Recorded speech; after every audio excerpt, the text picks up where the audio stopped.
Brandon. All right, guys, in light of everything we saw last night with the bumbler in chief, I want to point out some of the things that we're up against. This is kind of why we feel like we need to beat our own heads up against the wall sometime. I'm going to show you a video concerning constitutional carry in the Louisiana State House this past week, a couple of days ago. Danny McCormick, who is the sponsor of the bill, the actual author of the bill, is sitting down in committee talking. It's Revenue and Fiscal Affairs Committee, and he's talking about his bill. And there is a Democrat Senator Smith, fancies himself as a pro-Second Amendment. They got to throw that in there. They don't vote pro-Second Amendment, but they they got to throw that in there because they're in the Deep South, and they will get bounced out if they don't say that. So he claims he's a Second Amendment advocate. At the same time, he doesn't really know what the Second Amendment states. So I want you to listen to this. Speaking of that, just everybody likes to call this the constitutional carry bill. I'm familiar with the Second Amendment. Again, I support it. Please tell me where in the Second Amendment it gives you a constitutional right to carry concealed. I'll take this one. This is an easy one. If you look in the third line of this particular graphic, you'll notice at the end of the line, it's got a combination of three words there: keep and bear. All right, keep is a pretty obvious word. That means to possess, to have. In some cases, you might even argue, based on the definition in the dictionary, that it means to carry. Right after that, it says keep, there's a word and. Right past that, it says bear. Bear is literally the part in the Constitution where it says that you can carry. It doesn't say maybe carry. It doesn't say open carry. It doesn't say we might give you permission to carry if you fill out a form and pay us money. It says bear. So, Mr. Smith, you asked, I'm telling you, that's where it says that. It literally says that. It's like you haven't even read this. It's right there. It really doesn't give you the right to carry at all. It really just gives you the right to possess and own. So carry has to be defined by the states. Yes, carry has to be defined. Dude, it's right there.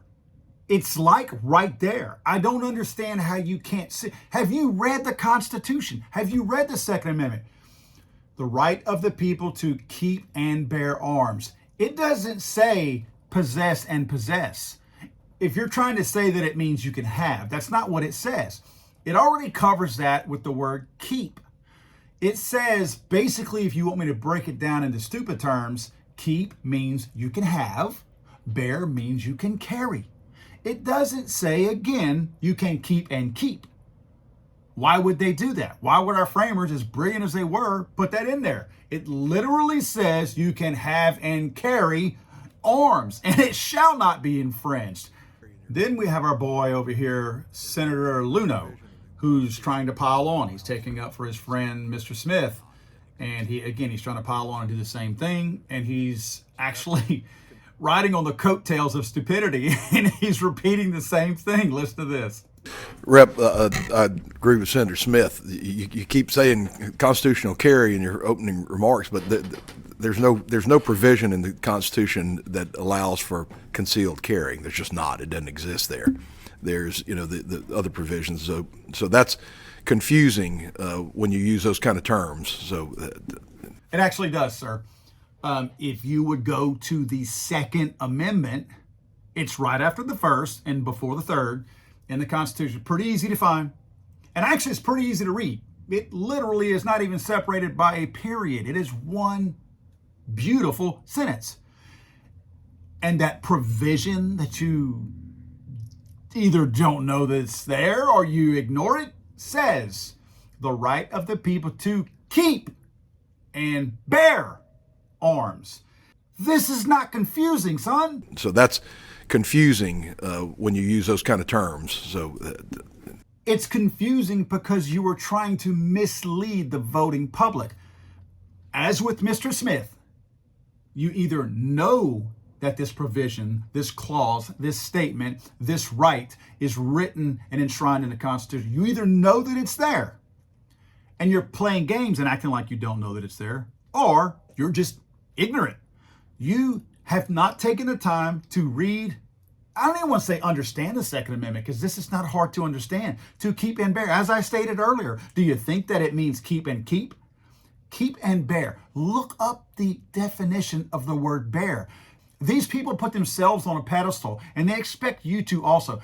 Do not fall for it, guys. These people are either willfully stupid or they're just not smart, period. And they don't know the Constitution. The very thing that we vote them into office for, to legislate on laws, they simply don't know. The Second Amendment is not hard to find. You don't have to dig in the Constitution. There are not multiple sentences and multiple paragraphs. It is one simple sentence. And these people can't read past the First Amendment into the Second Amendment and find the very thing that they're sitting up here scolding a fellow colleague of theirs on, because they simply don't know what they're talking about. Again, they are either being deceptive and lying about this, being willfully stupid, or else they simply have not gotten this far in the Constitution, page number 2.